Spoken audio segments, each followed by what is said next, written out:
Je sais ce que tu as fait l'été dernier, ce que tu as déjeuné hier, et que tu as pleuré comme un bébé quand ton couple de célébrités préférées s'est séparé. Il y a 20 ans, cela aurait été vraiment flippant. Mais aujourd'hui, à l'ère des réseaux sociaux, tout le monde peut dire ça de ses amis en ligne. Mais dans certains cas, le surpartage et les mauvaises manières en ligne dépassent tout simplement les bornes. Voici donc ma liste de choses à ne pas faire. Numéro 1. Envoi de messages en un seul mot.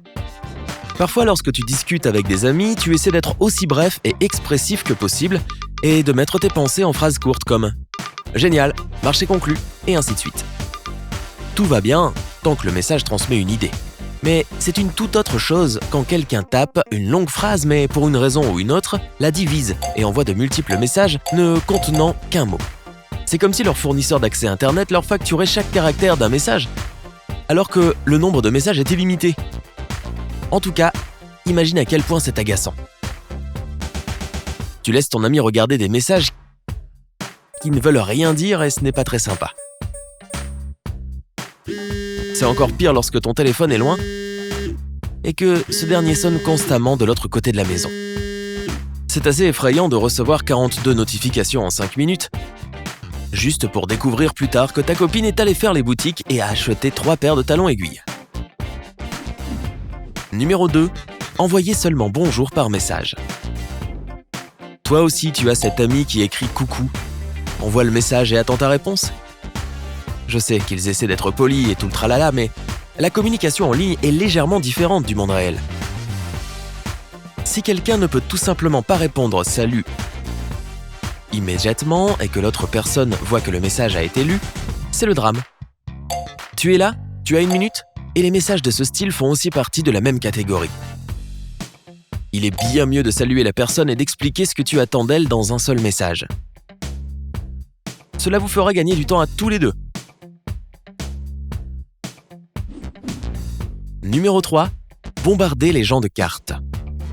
J'adore recevoir des cartes électroniques. Plus il y en a, mieux c'est. Et je les aime encore plus quand elles sont toutes étincelantes. Non. Personne n'a jamais dit ça. Flash info, ta matinée sera encore bonne, ton week-end sera encore réussi et ton été sera toujours au top même si personne ne te le souhaite dans une carte qu'ils ont trouvée en ligne et envoyée à 36 autres personnes. Les e-cartes les plus redoutables sont sans doute celles qui souhaitent les vacances les moins marquantes et vous souhaitent un « bonne fête du cornichon » ou « bonne journée des apiculteurs ». Si tu as un ami apiculteur, c'est génial, et que tu veux lui montrer que tu connais et respectes cette journée spéciale pour lui, la meilleure chose que tu puisses faire est de l'appeler ou d'écrire quelque chose toi-même. Même 2 lignes composées par toi sont mieux qu'une carte générique multicolore. Perk. Numéro 4. Poster de manière excessive. Partager, c'est bien, mais parfois trop, c'est juste trop. As-tu vraiment envie de savoir ce que ton pote prend au petit déjeuner tous les jours? À quoi ressemble son trajet pour se rendre au travail? Voici les vidéos. Et comment il est parti au supermarché? À moins d'être une agence de presse, il serait peut-être judicieux de limiter le nombre de publications au quotidien. Même si tu voyages ou fais quelque chose qui te semble être la chose la plus importante et excitante au monde, es-tu certain que tes abonnés sont prêts à regarder 187 photos de ton voyage? Si c'est le cas, ils jetteront probablement un coup d'œil à ton album Facebook, mais ils ne seront pas très contents de voir défiler tout ça dans leur fil Instagram.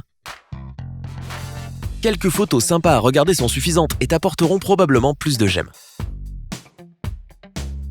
D'ailleurs, les différents réseaux sociaux deviennent de plus en plus intelligents de nos jours et filtrent le contenu de manière à ce que tout ce que ton ami super actif publie n'apparaisse pas dans ton fil d'actualité. Merci. Numéro 5. Concerts et événements en direct. As-tu déjà été à un concert auquel tu n'avais pas prévu d'assister?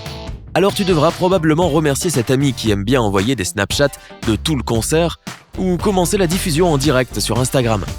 Bien qu'il soit difficile de garder les niveaux d'excitation bas quand Queen Bee est juste devant toi, cela n'aura pas l'air si excitant pour tes amis. Surtout si tu n'es pas aux premières loges et que la caméra de ton téléphone ne permet pas de diffuser en Full HD. Et ne parlons pas du piratage que tu fais contre les artistes eux-mêmes, hein? Il en va de même pour les fêtes d'anniversaire, un match, la remise des diplômes et en fait, tout autre événement. Et non, Créer 32 stories Instagram sur cet événement auquel tu as assisté n'est pas mieux. Partage une bonne photo ou une bonne vidéo et ajoute une légende significative de l'excitation que tu as ressentie en participant à cet événement. Et tu sauras bien. Fais-moi confiance sur ce point. Numéro 6. Devenir dingue devant les hashtags et les emojis. Certaines personnes doivent penser que leurs lecteurs ont besoin de références visuelles sur la façon d'interpréter leurs mots. Alors, ils ajoutent des emojis après chaque ligne qu'ils écrivent. Ou mieux encore, après chaque mot d'une courte phrase. Tu ne penses pas que c'est une bonne idée de laisser les gens lire et se passer des emojis ? Il en va de même pour les hashtags. À moins que tu sois blogueur ou que tu aies un compte commercial, crois-tu vraiment que le fait d'ajouter hashtag citation, hashtag populaire, hashtag magnifique va t'aider à te faire plus voir ? Malheureusement, il y a plus de chances que tu aies l'air ridicule. Numéro 7. Publier des choses qui attirent l'attention. Qu'ai-je fait pour mériter ça ? Smiley triste. Tous les gens traversent des moments difficiles, mais certains ressentent le besoin de diffuser leurs difficultés de manière mystérieuse. Ils ne donnent aucun détail. Ils préfèrent créer l'aura du secret et dire quelque chose comme « Je t'envoie un MP » quand on leur demande ce qui se passe. Des citations profondes et significatives comme « L'amour est amour et le non-amour, c'est le non-amour » fonctionnent aussi bien pour eux. Qu'est-ce que c'est que ce bordel ? Et certains d'entre eux annoncent aussi qu'ils font une pause des réseaux sociaux de 2 jours. Je fais une pause des réseaux sociaux. Et 2 jours après, les revoilà. Arrête de faire ça, s'il te plaît.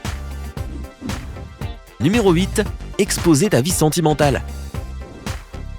C'est génial d'être amoureux, mais dois-tu vraiment partager chaque détail de ta relation avec le reste du monde ? Publier des selfies avec trop d'affection. Documenter chaque rencard que vous avez ou partager des photos de ton chéri endormi est un peu trop. Non, en fait, c'est beaucoup trop. La seule chose qui est pire, c'est de poster des trucs méchants sur lui ou elle si vous vous disputez ou si vous vous séparez.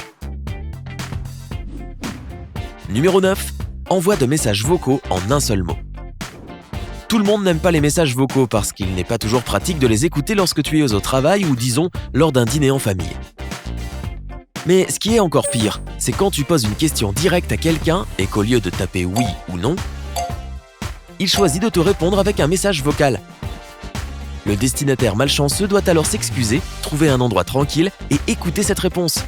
En plus, tu ne peux pas copier et coller un message vocal si nécessaire. Et si tu as un accès Internet limité, un message vocal va consommer beaucoup plus de data qu'un texto. Numéro 10. Forcer les gens à aimer tes publications. C'est génial quand toi et tes amis avaient des intérêts communs et que tu les invites à aimer une page que tu sais qu'ils vont vraiment aimer. Mais lorsque tu crées des pages ou des événements pour le travail et que tu envoies des invitations pour liker et participer à toute ta liste d'amis, ne sois pas surpris si les gens décident de ne plus recevoir d'invitation de ta part. Numéro 11. Taguer les gens sur les photos et les commentaires sans leur demander. Tout le monde n'aime pas être tagué dans des photos de soirée ou n'aime tout simplement pas les photos. Peu importe à quel point elles peuvent sembler drôles et impressionnantes pour les autres. Et c'est vraiment difficile de trouver quelqu'un qui aime jouer à des trucs comme tag 2 amis dans les commentaires et gagne un écran solaire. C'est donc toujours une bonne idée de demander d'abord aux autres, puis de partager leurs photos ou leurs surnoms avec le reste d'Internet. Numéro 12. Reposter tout ce que tu vois. C'est normal d'être content pour des choses et de vouloir les partager avec ses amis, mais es-tu sûr que 17 photos de chiots par jour valent la peine d'être vues ? Ou des tests du genre « Quel type de meuble serais-tu » ?